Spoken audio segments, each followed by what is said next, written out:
మనం ఇక్కడ ఎవరిని తగ్గించాలనో ఒకరిని ఆకాశానికి ఎత్తాలనో ఉద్దేశం కాదు. తెలంగాణ ఉద్యమ సందర్భంలోనే జరిగిన ఒక చర్చ, ప్రాంతాలుగా విడిపోయిన ప్రజలుగా కలిసి ఉండాలి. ఈ 12.5 ఏళ్ల కాలంలో ఆంధ్ర తెలంగాణ విభేదం లేదు. చిన్న వచ్చినా అది అసలు పెద్ద వచ్చినా కూడా లెక్కలేదు సార్. వరకు ఆగిపోయిందండి. ఎవరు దాని క్షేత్రస్థాయిలో అక్కడి నుంచి వచ్చిన వాళ్ళు చిన్న చితక పనులు చేసుకునే వాళ్ళు, తెలంగాణ నుంచి వచ్చినా పనులు చేసుకుని బతికే, రోజువారీ పని చేసుకొని బతికే వాళ్ళకు రాజకీయాలతో పెద్ద సంబంధం ఉండదు, వాళ్ళు పట్టించుకోరు. కానీ ఇక్కడ భాష పైన ఒక రకమైన దాడి, రాజకీయాల్లో అదో రకమైన, అంటే చిన్న చూపు. తెలంగాణలో ఎట్లా డెవలప్ అవ్వాలో తెలియదా? అభివృద్ధి చేద్దాం అనుకున్నప్పుడు అక్కడ ఓటాకు తీసేసుకొని హైదరాబాద్లో ఓటాకు చేసి పెట్టేసుకొని ఇక్కడ ముఖ్యమంత్రి కావచ్చు, ఎవరొద్దన్నారు. కానీ జూన్ 2 నాడే ఎందుకు చేసినట్లు అనేది ఏమంటే రాజకీయ పార్టీ అనేక ఇది చేస్తూ ఉంటుంది. ఆయన రాజకీయంగా ఎదగడం కోసం ఏ విధంగా ఎమోషన్కి అటాచ్మెంట్ కోసం ఆయన ప్రయత్నిస్తుంటున్నారు. బహుశా ఉత్తర భారతీయ జనతా పార్టీ ఆదేశాల మేరకు నడుచుకుంటున్నారు లేదో తెలియదండి.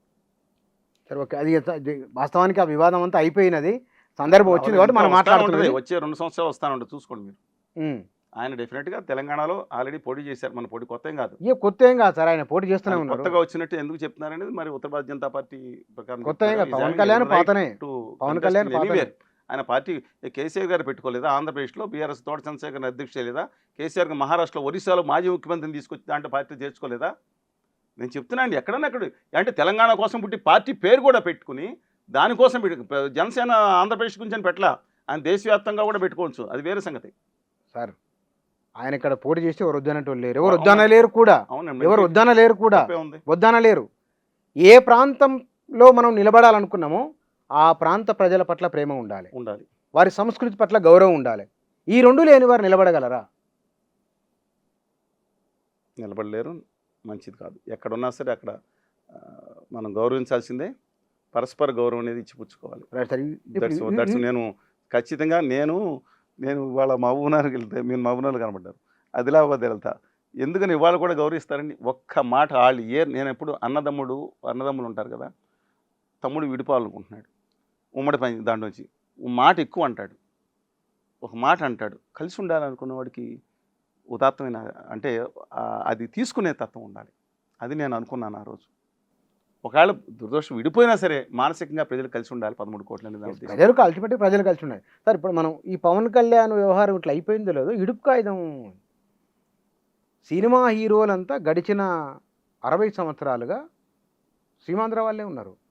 పర్టికులర్గా తీరసీమాంధ్ర అనుకున్నాం, తీరసీమాంధ్ర వాళ్ళు ఉన్నారు. ఇంకా క్లియర్గా చెప్పాలంటే 1-2 సామాజిక వర్గాలు హీరోలు.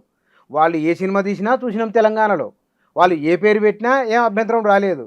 ఇడుపు కాగితం అనే ఒక పేరు పట్ల ఎందుకు అంత అభ్యంతరం, ఎందుకు ఈ రచ్చ చేస్తున్నారు, ఎందుకు అంత చులకన భావన ఏమిటి? తెలుగు భాష సుసంపన్నమైంది ఎందుకో తెలుసా? అన్ని యాసలు, అన్ని పలుకుబడులు కలుపుకునే మన భాష ఇట్లా అయింది గొప్పగా, తేలినోళ్ళకు బాలకృష్ణ అంటాం. అందువలన నేను ఒకటి చెప్తున్నానండి, తెలుగు భాష గొప్పతనం అందరి యాసల గొప్పతనమే మన భాష. ఏ ఒక్క యాసని ఒక్క భాషను తగ్గించిన కుదరదు. నేను ఆదిలాబాద్ వెళ్ళినా, భద్రాచలం వెళ్ళినా, చాలా విలేజ్లోకి వెళ్ళినా, లేదా మహబూబ్నగర్కి వెళ్ళినా, తెలంగాణ గ్రామాల్లో అచ్చ తెలుగు పదాలు ఇప్పుడు ఉర్దూతో ఉంటారు, హైదరాబాద్లో ఎక్కువ జరుగుతూ ఉంటుంది. కానీ మరి కోస్తా రాయలసీమలో సంస్కృతంతో అయింది. ఇప్పుడు హిందీ భాష అనుకుంటే హిందీ భాష కూడా యూరోపియన్ ఇండో లాంగ్వేజ్, ఇంగ్లీష్ ఇదైతే యూరోపియన్. తెలుగు భాషలో కోస్తా తెలంగాణ రాయలసీమలో ఎన్ని ఫ్రెంచి, పారసీక, ఇంగ్లీషు అనేక పదాలు ఉన్నాయి, విముడ్చుకున్నాం మనం. అందువలన కానీ ఒక యాసని అవమానించడం అనేది దుర్మార్గం. ఏదో సర్కస్కి ఒకసారి పెడతాం కాదు, దాన్ని పదే ఆ దుర్మార్గం. దీన్ని మనం ఇంకో దాంట్లో కొలవలేం. అందువలన ఎవరు ఆ ఇడుపు కాగితం అనేది, ఇడుపు అనేది పట్టు విడుపులు మేము రోజు మాట్లాడతాం, అది తెలుగు పద్యాలం. కాగితం అనేది ఒక పనికిమాలిన వాడు, అంటే 13.5 కోట్ల మందిలో పనికిమాలిన వాడు పోస్ట్ పెడితే దానికి ఎక్స్ట్రా కొద్దిగా రాసి, అంతమించి ఎవరు లేరండి. దాన్ని ఇంత ఇష్యూ చేయాల్సిన అవసరం ఉందా? అలాంటి పనికిమాలిన వాళ్ళు రాసిన పనికిమాలిన మాట తెలుగు భాష తెలుగు సంస్కృతి కానీ, తెలుగు యొక్క చారిత్రాత్మక వారసత్వం కానీ వాళ్ళకి తెలవకుండా ఎవడో రాస్తే, దానికి ఇంకో పనికిమాలినోడు ఇంకోటి మాట మాట్లాడితే దాని మీద కులాల మీద, మతాల మీద, ఉపరాంతం మీద విద్వేషం ఎందుకండి? నేను చెప్పింది నేను స్పష్టంగా చెప్తున్నాను. అతను చేసింది ఎవడు చేసినా ఎవడో గుర్తు పూర్వ పేర్లు అన్నాడు ఒక సోషల్ మీడియాలో పెట్టాడు. ఎవడు అసలు ఎవడు సమర్థించడు. 99.9 కోస్తా రాయలసీమ ప్రజలు ఎవరు సమర్థించరు. ఇడుపు అనేది ఒక అద్భుతమైన పదజాలం. ఇంతకీ కొంతమంది అంటున్నారు దాని సినిమా పబ్లిసిటీ కోసం చేస్తున్నారని. సినిమా తీసింది ఎవరు ఇంతకీ? బన్నీవాసు గారు. ఏ ఊరు? మా పాలకొల్లు. ఇంకొక సగం నిర్మాత ఎవరు? సుకుమార్ గారు, డైరెక్టర్ రాజోలు, ఈస్ట్ గోదావరి. వెనకమాల అల్లు అరవింద్ గారు. నేను అడుగుతున్నానండి, మిగతా టెక్నికల్ సిబ్బంది ఇష్యూ నేను చెప్తాను. ఒకవేళ సినిమా ప్రమోషన్ కోసం చేసిన అది కూడా తప్పు. అది కూడా కరెక్ట్ కాదండి. ఎందుకంటే వాళ్ళు మా జిల్లా నుంచి వచ్చి ఎందుకు చేస్తారు? రెండో విషయం ఏంటంటే అసలు తెలుగు నేను ఎంత గౌరవిస్తానో, ఇప్పుడు ఇంత గొడవ చేసేవాళ్ళు హైదరాబాద్లో కొన్నాళ్ళ క్రితం. ఇప్పుడు మీరు గుజరాత్ వెళ్ళండి, మీరు గుజరాత్లో స్థిరపడి 20 ఏళ్ళు స్థిరపడ్డాను. మీ అబ్బాయి ఎవరన్నా గుజరాతీ అక్షరం నేర్చుకోకుండా పట్టభద్రుడు అయిపోవచ్చు? ఛాన్స్ లేదు. కనీసం ఒక భాషగా నేర్చుకోవాలి. అలాంటి తెలుగు భాషా దినోత్సవం మేము అందరం జరిపితే దశాబ్దాల పాటు జరిపాం మేము. ఆఖరికి ఆ రోజు మంత్రి గారు ఉంటే వెంకటేశ్వరరావు గారు దగ్గరికి వెళ్ళి, సార్ మీరందరూ ఈ ఒక ప్రభుత్వ ఉత్తర్వు 86 ఇస్తే ఇవాళ తెలంగాణ ఉత్తర్వు ఆధారంగా కనీసం ఒక భాషగానే ఎవరో ఒకళ్ళు నేర్చుకుని మొత్తం మీడియం కాదు ఒక భాషగానే పెడితే దాని మీద కొన్నాళ్ళ క్రితం ఉత్తర భారతీయ ఇండో యూరోపియన్ లాంగ్వేజ్ సంబంధించి హిందీ వాళ్ళు గొడవ చేసి ఎందుకు నేర్చుకోవాలి తెలుగు అని మాట్లాడితే అప్పుడు ఎందుకు మాట్లాడేది వీళ్ళందరూ అడుగుతున్నాను. అటుగాని ఇటుగాని ఇప్పుడు వీళ్ళకి ఇష్యూ ఏంటంటే ఇది పెద్ద నేను గౌరవించాలి. రెండో సెకండ్ థర్డ్ నేను మీ అన్న దాంట్లో ఒక్క సెకండ్ కూడా నేను సందేహించను, ఒక్క మాట కూడా ఇప్పించను. ఒక యాసను వాళ్ళు అవమానిస్తే దుర్మార్గం అంటున్నాను. అది ఎక్కడ అవమానించినా దుర్మార్గం అంటున్నా, తప్పని కూడా అంటలేదు. కానీ మనం మాట్లాడుకుని తెలంగాణ మనం 2 సార్లు మాట్లాడుకుని తెలంగాణ ₹1 కోటి బడ్జెట్ ఇచ్చి వాళ్ళకి 8,700 కోట్లు ఇచ్చి మోడీ గారు ఇక్కడ తెలంగాణ గడ్డ మీద కూర్చుని మీకు అంతకు ఇస్తే ఇంకా తక్కువ ఇస్తారన్నప్పుడు వాళ్ళు రెచ్చిపోయి ఈ సంవత్సరం కూడా అంత డబ్బులు ఇచ్చి తెలంగాణకు దారుణమైన అన్యాయం చేస్తుంటే ఎందుకు మాట్లాడలేదని అడుగుతున్నా. ఒక భాష వైపు ఉత్తర పాలకులు తొక్కేస్తున్నారు, ఇంగ్లీష్ వైపు ఉపాధి కోసం ఆ భాషను చంపేస్తుంటే ఒక భాష ఇస్తే జాతి అస్తిత్వం చచ్చిపోతుంది కదా. ఎంత పలుకు ఇప్పుడు గోరటన వెంకన్న గారు ఎంతసేపు పల్లె కన్నీపడి దాని వస్తాడు, అందశ్రీ గారు మాయమైపోతున్నాం మేము ఆయన అత్యంత సన్నిహితమే కదా. ఆయన తీసుకెళ్ళి నేను కోస్తా జిల్లాలన్నా ఎక్కడన్నా నేను ఒకటి కావాలనుకుంటే కోస్తా జిల్లా మిగతా చోట్లకి వెళ్ళి మేము సన్మానించుకోలేదు వాళ్ళని. ఇప్పుడు గోడంజయ్ గారు అంత గొప్ప కవుల్ని మాకు పరిచయమే కదా. మేము ఎందుకని అంత గొప్పగా మేము ఎందుకు చూస్తాం? తెలుగు జాతి గర్వించదగ్గ ఈ ప్రపంచంలో గొప్ప కవుల్లో వంగపండు గారికి నాయన కానీ ఒక జానపద సాహిత్యానికి మిగతాన్ని బతికించిన వాళ్ళు అన్ని గుండెలో పెట్టుకుని చూసుకుంటాము మేము. విగ్రహం కూడా అక్కడ ఖచ్చితంగా అన్నారు కదా, గద్దర్ గారికి మాకు అనుబంధం ఉంది కదా. ఆ విగ్రహం ఖచ్చితంగా వాళ్ళు గవర్నమెంట్ కానీ పెట్టించిపోతే ఈయనేదో మీద డెఫినెట్గా అక్కడ విగ్రహాలు వస్తాయి. కానీ సార్ ఒక మాట నేను మళ్ళీ చెప్తున్నాను, పవన్ కళ్యాణ్ పొలిటికల్గా వ్యాఖ్యలు చేయడం వెనువెంటనే ఇడుపు కాగితం మీద చర్చ రాజకీయ భాషా సాంస్కృతిక అంశాలపైన టర్న్ అవుతూ ఉన్నది ఏమిటి అనేది ఒకటి సినిమా ఈ రెండు అనుకోకుండా జరిగినాయా? లేదు, పవన్ కళ్యాణ్ గారి విషయం అనుకోకుండా జరిగిందని అనుకోను. జూన్ 2వ తారీఖు ఎందుకు పెట్టారు ఏంటి, కానీ దాని మీద కౌంటర్ చేస్తా. నువ్వు అక్కడ రావటం తప్పు, కొంతమంది అనుచిత అబ్బాయికి బాగలేకపోతే వెళ్ళి డబ్బులు ఇవ్వటం కూడా తప్పనే విధంగా అంటే కొంతమంది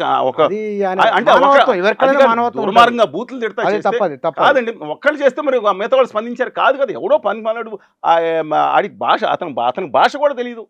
అది తెలుగు వీళ్ళు ఎప్పుడైనా తెలుగు భాషోద్యమం ఉన్నారా? నాకు ఎప్పుడు కనపడలేదండి. వీళ్ళు తెలుగు భాషోద్యమం మేము ఉన్నాం. నిన్న రమణాచారి గారు కనపడ్డారు, మనందరం చాలా గొప్ప. నేను నందిని సిద్ధారెడ్డి గారు తెలుగు భాష నేను ఆయన విధానం అండ్ భాష కోసం నిలబడ్డ మనుషులు ఉన్నారు. రెస్పెక్ట్ ఆల్ ఆఫ్ దెమ్ అండి. ఎందుకు నేను రెస్పెక్ట్ ఎవడో కవి అంట ఏదో మనవాద కవి ఏదో మాట్లాడాడు. ఇప్పుడు నేను అడుగుతున్నాను ఆంధ్రులందరినీ పదవి ఎందుకంటే మనం చాలాసార్లు మాట్లాడుకున్నాం కదా. కాళోజీ నారాయణరావు గారు ఎవరైనా మహారాష్ట్రని కదా, తల్లి కన్నడగా కదా. ఆయన ఏమన్నాడు, అన్ని భాషలు నేర్పి ఆంధ్రంబు రాదని సకిలించు ఆంధ్రుడు చావు ఎందుకని తెలంగాణలో తెలుగు వాళ్ళ గురించి మాట్లాడాడు కదా, మాట్లాడలేదు కదా. ఆంధ్రుడు ఎందుకని ఉపమానం అండి కాదు. సురవణ ప్రతాప్ రెడ్డి గారు రాసింది ఏంటి? ఆంధ్రుల సాంఘిక చరిత్ర కదా. చెన్నై నుంచి సిరోంచి అహిం వరకు ఇక్కడి నుంచి మొత్తం ఆంధ్ర సాంఘిక చరిత్ర అంతా మార్చలేదు కదా. శ్రీ మదాంధ్ర భాగవతం రాసింది పోతనే కదా. ఎస్ ఆదిగా పోతనే అనుకోండి. నేను అంటున్నా మనం 4-5 భాగాలకు విడిపోయాం, రాష్ట్రాలు విడిపోయాం. తెలుగు 13 కోట్ల మంది ఇవాళ మానసికంగా కలిసి ఉండాలని కొనుక్కున్నా కదా. నేను అడుగుతున్నాను వీళ్ళందరూ మన దేశానికి స్వతంత్రం వచ్చినప్పుడు దేశంలో 2వ పెద్ద భాష తెలుగు తెలుసు కదా మీకు మాట్లాడేది. ఇవాళ 4వ భాష పడిపోయింది దీనివల్లే కదా. ఇవాళ తెలంగాణ ప్రభుత్వం మాకు అన్యాయం జరుగుతుంది, వాటర్ రిసోర్సెస్లో మిగులు జలాలు పనిచేశారని అఫిడవిట్ వేస్తే ఆంధ్రప్రదేశ్ ప్రభుత్వం సపోర్ట్ చేసింది ఎస్ అని. దీంతో కేంద్ర ప్రభుత్వం ఇళ్ళు కొట్టుకు సావాలని చెప్పి ఆ రోజు వదిలేసి వాళ్ళు మనమనుకో కొట్టుకు కొట్లాట్లు పెట్టి వాళ్ళు డేరింగ్ ఇల్లు మనం దెబ్బలాడుకుంటామని చెప్పి ట్రిబ్యునల్లో కూడా వెళ్ళి తెలంగాణకు ఆంధ్రాకి వ్యతిరేకంగా కేంద్ర ప్రభుత్వం చేస్తే దాని గురించి ఎందుకు మాట్లాడలేదు? ఒక భాష చచ్చిపోతుంటే ఒక నేషనల్ ప్రాజెక్ట్ ఇవ్వకపోతే దాని గురించి ఎందుకు మాట్లాడలేదు? మేము మాట్లాడుతున్నాం కదా, ₹1 డబ్బు ఇస్తే మీరు ఎంతమంది చూశారు? మీరు 50,000 మంది చూసుంటారు, ఎందుకు స్పందించలేదు? నేను మాట్లాడే కదా. తెలంగాణ, కోస్తా, రాయలసీమ మన భౌగోళికంగా ఎలాగైనా ఉండొచ్చు, మానసికంగా ప్రజలు ఒక్కళ్ళగా ఉండాలి కదా. కేంద్రం మీద పోరాటంలో మాత్రం ముందుకు రావట్లేదు. కోస్తా వాళ్ళ మీద, రాయలసీమ మీద ఒక వ్యక్తులు మాట్లాడుతున్నారు, ఒక శక్తి మాట్లాడితే గట్టిగా వ్యతిరేకించాలి. వాళ్ళు మాట్లాడిన నిర్బంధం ఖండిస్తున్నారు. అప్పుడు కేసీఆర్ గారు ఎంతకన్నా 100 రెట్లు ఎక్కువ మాట్లాడారు. తప్పు కాదండి అది? బూతులు మాట్లాడలేదా?